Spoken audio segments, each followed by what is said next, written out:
Hey there, greetings to you again. In this video, we would be talking about the third field, discipleship field.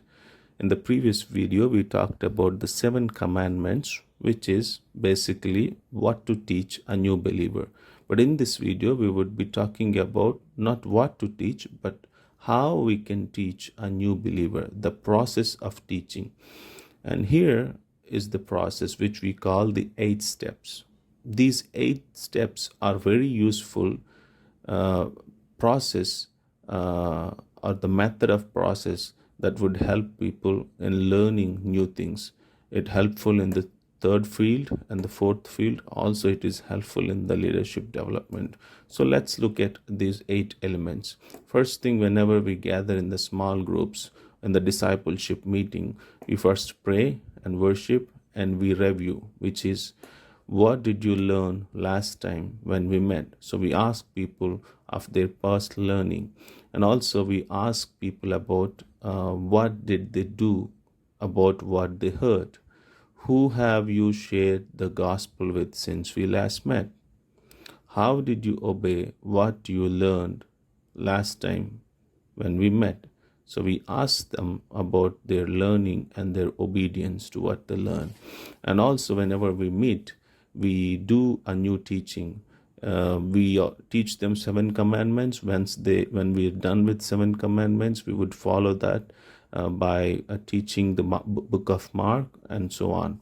So whenever we teach them, we ask these questions: what does this story teach us about God? What does this story teach us about man? Is there anything in this story we should not do? Are there any examples in this story that we should follow?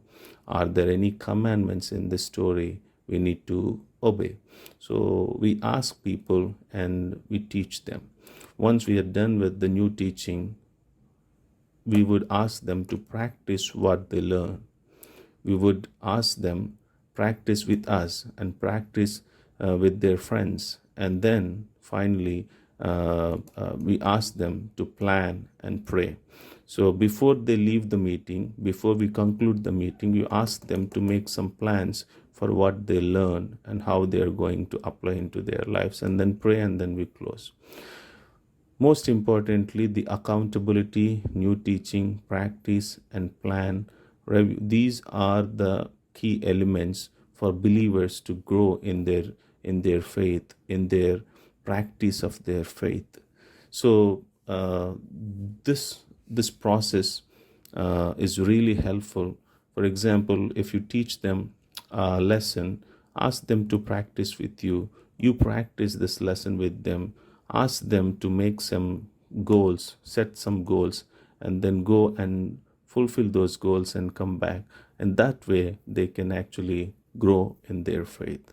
So practice this with your groups, with your new disciples, so that they can be a practical disciples of Jesus Christ.